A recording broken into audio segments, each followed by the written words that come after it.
Hello, courageous kids. It's nice to have you here again. Our topic for today is on communication. I want you to get yourself ready, your writing materials, and pay rapt attention as we begin. Now, what is communication? Communication is the exchange of information between people. Communication is the exchange of information between people. Communication is the act of exchanging thoughts, messages, or information using speech, writing, signals, or behavior. It can also be the passing and receiving of messages from one person to another. Communication is a two-way process which involves a sender and a receiver. So for communication be said to be said to have taken place, there must be a word sender and a receiver, and the receiver must do what? Must understand the message before communication will be said to have taken place. Now let's look at the means of communication. We have traditional means of communication and modern means of communication. Now we're going to look at them separately.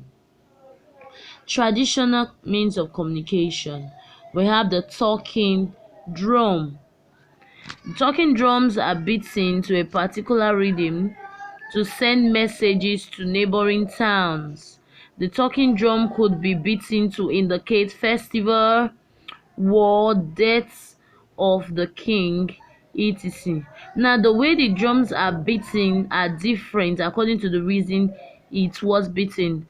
So, let's say, for instance, if the death of the king, if the beating of the drum was to announce the death of the king, it would be different from the way a festival drum is beaten. I hope you understand that. Okay, the next is fire signals. Fire signals is another traditional means of communication. People light fire in the past to alert people that there were dangers in a particular area. So they'll just lit up fire in a particular area where there's danger so that people will be aware and avoid such locations. Another traditional means of communication is bells. Bells were rung to signify the hour of the day, to announce the time of certain event like church services, funeral, wedding, etc. So bell is another traditional means of communication. They will also have the town crier. Now, town criers are mostly found in the villages, in the rural areas. A town crier goes round beating a gong to pass a message from for all to hear. Then we'll also have the carrier pigeon. The carrier pigeon. The pigeon is a domestic bird. It is being trained to send messages, and it has the ability to return home without missing. So you see, the pigeon bird or the carrier pigeon is trained for a certain period of time, and then it will now be sent on errand to deliver messages. Okay, now this is a picture of a pigeon carrier or carrier pigeon, a drum, and a town crier.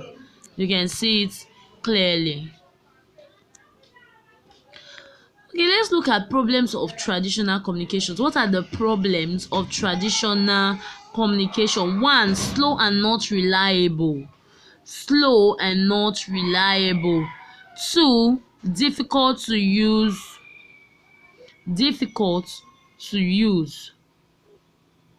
And three, town criers risk their lives. Now, one will say slow and not reliable. Sometimes these messages get lost on the way, or sometimes they were not even delivered. So we will be thinking that the messages have gotten to the receiver, but not knowing that it hasn't gotten. Then difficult to use. To send a pigeon to deliver a message is difficult because it will take time and energy to first train the pigeon. So you can see that Using the traditional means of communication is difficult. Then we said town crier often risks their lives delivering messages. If the messages are to be hard on the people might decide to attack the town crier. So it is a means as it risks the lives of town criers. Now let's look at the advantages of traditional communication. Whatever have disadvantage must also have what advantages. The first one here is that the equipment are cheap and easily maintained. They are cheap and easy to what maintain. Then also the devices used do not need education or great skills to operate. For example, town crier who goes out to pass message to the people does not really need a special skill for him to hit the gong. I hope you get it. Good. Now let's move on to modern means of communication. Modern means of communication is grouped into two groups. One will have the electronic means of communication, and there we have telephone, email, television, radio. Electronic means of communication. This communication process make use of electronic devices, and these are the devices written here. We have telephone, email, television, and radio. Then the other aspect of modern communication is mass communication. Mass communication, and it is a communication process that involves a very large number of people. It involves a very large number of people. It can be passed across to a lot of persons at the same time. And examples of this means are radio, television, internet, billboards, newspaper, and magazines. Okay.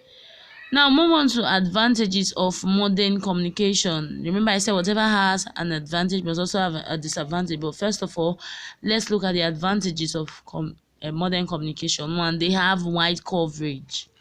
They have wide coverage. This means that it can reach more than as in it can get to so many persons at the same time. So it has wide coverage. Then two, messages are delivered as sent. Just the way the messages are sent, they are delivered, unlike that of traditional communication, whereby the messages may not even get to the receiver. Then also another advantage is that they are fast. Modern means of communication is what fast. Is it a telephone? You want to call somebody who is far, you can get to the person in few seconds. In few minutes, you have delivered your message. Unlike sending the carrier pigeon, that would take a lot of time, and probably the message may not even get to the receiver. Then they are comfortable to use. They are comfortable to use. Now let's look at the disadvantages of modern communication. One, the equipment are expensive. The equipments are expensive. Example, it's not everybody that has the resource or the income to get a computer to be able to access the internet. So you can see that the equipment are what expensive. Then two, running and maintenance costs are expensive also. Then the last is that some of these equipment may be hazardous to our health. They may cause different form of illness to the body. Now these are some examples of the modern means of communication: the laptop, tablets, phones. We have newspapers, magazines, etc. Now let's look at some interactive questions before we go. The first one here says dash means of communication is very slow. A, modern. B, mass. C, traditional. The right option here is C, traditional. The next says dash is a way to communicate without talking. A. Talking drum. B. Telephone. C. Speech. The right option is A. Talking drum. Now let's look at our assignment. Our assignment is on the exercise or page 42 at the back of your textbook. Stay safe and remain focused. Bye.